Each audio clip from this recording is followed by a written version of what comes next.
Hello everyone, welcome back to my channel. आज हम बात करेंगे 7 मंथ के बेबी से लेकर 1 ईयर तक के बेबी के बारे में। तो स्टार्ट करते हैं 7 मंथ के बेबी से। तो 7 मंथ का जो बेबी है वो सपोर्ट के साथ बहुत आराम से बैठने लग जाता है। अब हम बेबी का रूटीन सेट कर सकते हैं, मतलब ब्रेकफास्ट, लंच और डिनर, और बीच में इवनिंग स्नैक, और 11 बजे के आसपास दिन में हम कुछ फ्रूट या स्नैक हम डाल के इस तरीके से उसका टाइम टेबल सेट कर सकते हैं। और जो नॉनवेज खाते हैं, बच्चों को नॉनवेज खिलाना चाहते हैं या जो लोग, तो वो इस टाइम पे बच्चों की डाइट में ऐड कर सकते हैं चिकन सूप। उसमें काफ़ी सारी सब्जियां डालकर और चिकन डालकर उसका सूप बनाकर, काफ़ी हेल्दी होता है वो बच्चों के लिए, तो वो ऐड कर सकते हैं।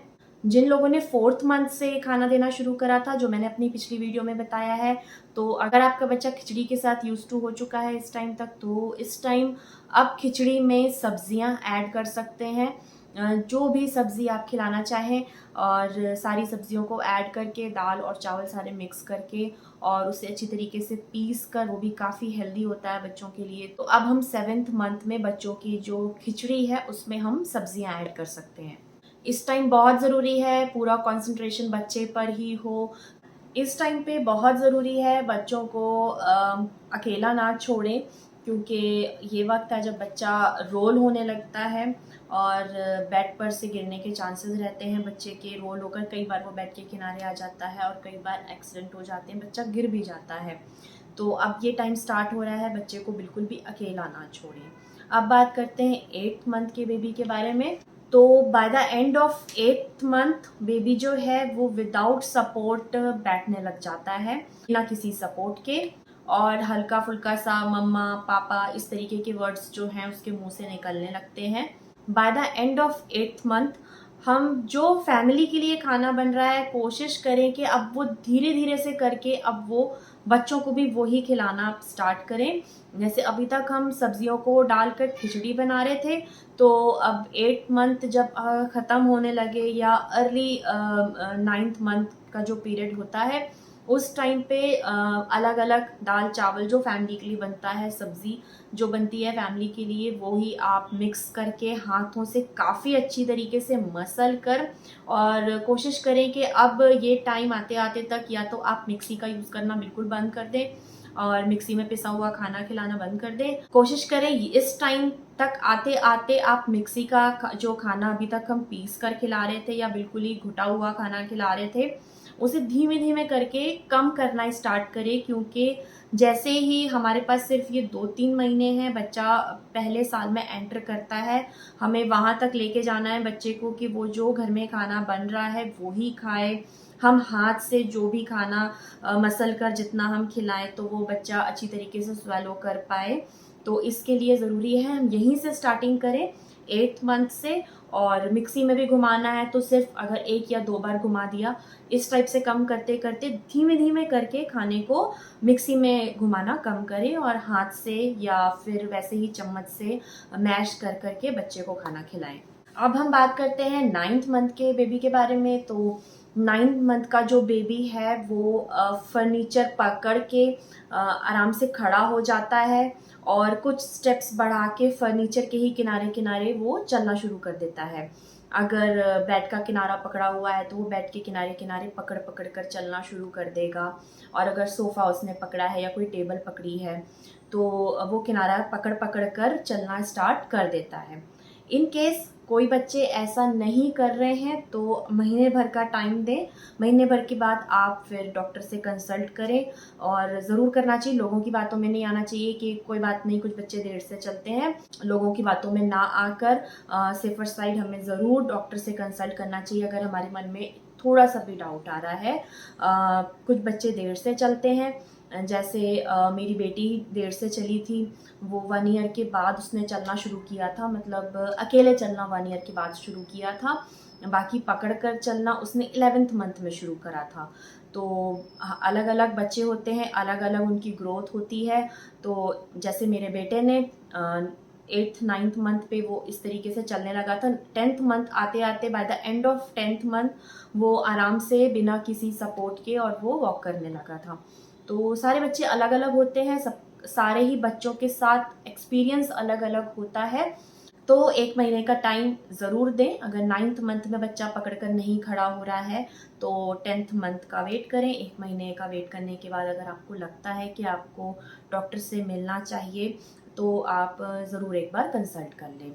9th मंथ में आते आते अब हमें बिल्कुल ही कोशिश करनी है कि बच्चों को सेरेलैक से अब दूर कर दिया जाए, क्योंकि अब हम बच्चों को जिस तरीके से हमने अगर 4th मंथ में स्टार्ट कर दिया था तो धीमे धीमे करके बच्चों की डाइट में हमने काफ़ी कुछ ऐड कर दिया है। तो ज़रूरत नहीं है सेरेलैक की। घर का पका खाना जो बच्चे की बॉडी पे लगेगा वो काम सेरेलैक नहीं करेगा।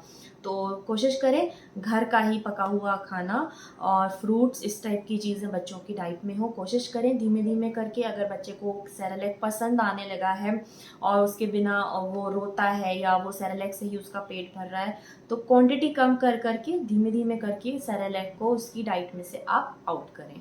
By the end of 9th month बच्चों की डाइट में अदर देन मूंग की दाल और अरहर की दाल अब हम दूसरी दालों को भी इंट्रोड्यूस कर सकते हैं। मसूर की दाल या मिक्स दाल। फिर से मैं बोलूँगी, जैसे मैंने पहली वीडियो में भी बताया है कि कोई भी नई चीज़ अगर आप बच्चों को दे रहे हैं तो ऐसा ना करें कि आपने एक दिन दी। अगर मसूर की दाल फॉर एग्जांपल दे रहे हैं तो एक दिन दी और बच्चा डिनाई कर रहा है खाने से तो आप वो डाइट में से हटा दें कि नहीं, इसको तो अरहर की दाल ही पसंद है। ऐसा ना करें। कंटिन्यू 3-4 दिनों तक वही दाल खिलाएं। बच्चे को मौका दें कि वो टेस्ट डेवलप कर ले अपना कोई भी नए खाने के साथ जो भी हम दे रहे हैं।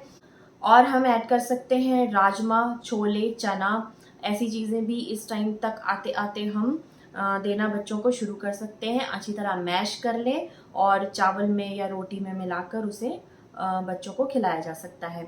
लेकिन राजमा और छोला जो है वो काफ़ी भारी होता है तो वो बड़े भी आसानी से डाइजेस्ट नहीं कर सकते हैं। फिर हम बच्चों को फर्स्ट टाइम दे रहे हैं तो स्टार्टिंग करें सिर्फ राजमा या छोले के 3 या 4 पीसेस से और हल्के हल्के करके फिर राजमा या छोला जो भी है, चना, वो आप धीरे धीरे करके उसकी क्वांटिटी को बढ़ाएं। लेकिन स्टार्टिंग करना है सिर्फ बहुत ही थोड़ी सी क्वांटिटी से। अब हम बात करते हैं 10th, 11th और 12th मंथ के बेबी के बारे में। इन 3 मंथ के बारे में मैं एक साथ ही बोलूँगी क्योंकि बहुत ही थोड़े थोड़े चेंजेस होते हैं हर मंथ।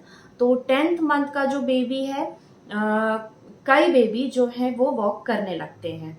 अब ये वो टाइम है जब बहुत ज़्यादा बच्चों पे ध्यान देने की ज़रूरत है। घर में ऐसी कोई भी चीज़ें अगर यहाँ वहाँ रखी हैं जो बच्चा अगर चलने लगा है, इवन अगर वो पकड़ कर भी चलने लगा है तो आप ऐसी चीज़ें जो उसे चोट पहुँचा सकती हैं, अगर कोई शो पीसेस हैं जो ग्लास के हैं, जो अगर वो उसका हाथ पड़े और वो गिर जाए तो बच्चों को भी चोट लग सकती है। तो ऐसी चीज़ें अपनी जगह से थोड़े टाइम के लिए हटा दें। घर का एक टूर ज़रूर लें जिनके भी घर में ऐसे छोटे बच्चे हैं और ऐसी कोई भी चीज़ जो बच्चों को चोट पहुंचा सकती हैं, जैसे ओपन प्लग पॉइंट्स होते हैं या कांच के शो पीसेस हैं, कोई भी ऐसी चीज़ वो कुछ टाइम के लिए वहाँ से हटा दें। प्लग पॉइंट्स जो हैं उनमें कवर आते हैं, वो कवर लगा दें उनमें। By the end of 9th month और 11th मंथ का जो बेबी है वो टॉयज़ को अच्छी तरीके से समझने लगता है। तो कोशिश करें कि ऐसे टॉयज़ लेकर आएँ जो एजुकेशनल हो, जिनसे बच्चा कुछ ना कुछ सीखे। 12th मंथ आते आते हमें बच्चों को 3 मेजर मील्स में सेट करना है और उनका डाइट चार्ट कुछ इस तरीके से डिज़ाइन करना है जिसमें दूध भी हो, फ्रूट्स भी हो और 3 मेजर मील्स जो फैमिली खा रही है वो ही बच्चा खाए। सेरेलैक उनकी डाइट से बिल्कुल ही जा चुका हो और अगर कोई बच्चा फीडिंग बॉटल पे है तो अब आपको यहाँ से स्टार्ट करना है उसकी फीडिंग बॉटल छुड़वाने के बारे में। ओवरनाइट ये चीज़ें नहीं होती हैं। अगर आपने सडनली बच्चे की बोतल छीन ली और आप सोचें कि आज वो ग्लास से और कटोरी चम्मच से पीने लग जाए तो ऐसा नहीं होता। धीमे धीमे करके आप बॉटल देना कम करें। अगर 4 बार दे रहे हैं बॉटल से दूध तो फिर उसको 3 बार पर लेकर आए। 1 बार आप ग्लास से उसको दें, फोर्सफुली दें। कुछ चीज़ें दिखा कर दें, बालकनी में, बाहर पेड़ पौधे कुछ भी दिखाकर बच्चों का माइंड डाइवर्ट करके कोशिश करें वो ग्लास से पिए। इस तरीके से शुरुआत करें। दूध में भीगी हुई रोटी अच्छी तरीके से मैश करके खिलाना, चावलों को दूध में भिगाकर फिर उन्हें अच्छी तरीके से चम्मच से ही मैश करके वो बच्चों को खिलाना, ये सारी चीज़ें उनकी डाइट में इंक्लूड करें।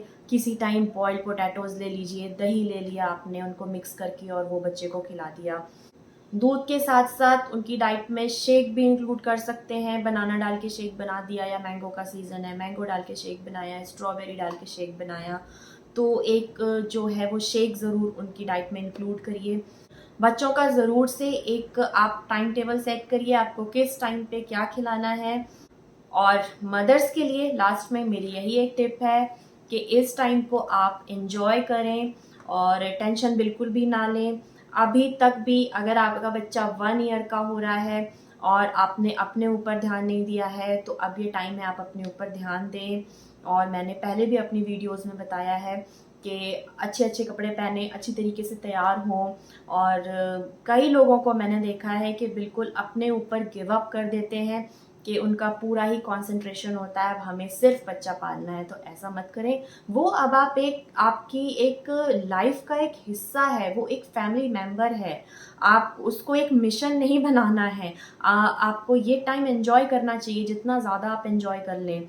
और फ्रस्ट्रेट होके कोई नहीं एंजॉय कर पाता। अगर आप खुद से अंदर से अच्छा फील नहीं कर रहे हैं तो आप इस टाइम को एंजॉय नहीं कर पाएंगे, और ट्रस्ट मी आप रिग्रेट करेंगे आगे जाके इस बात को।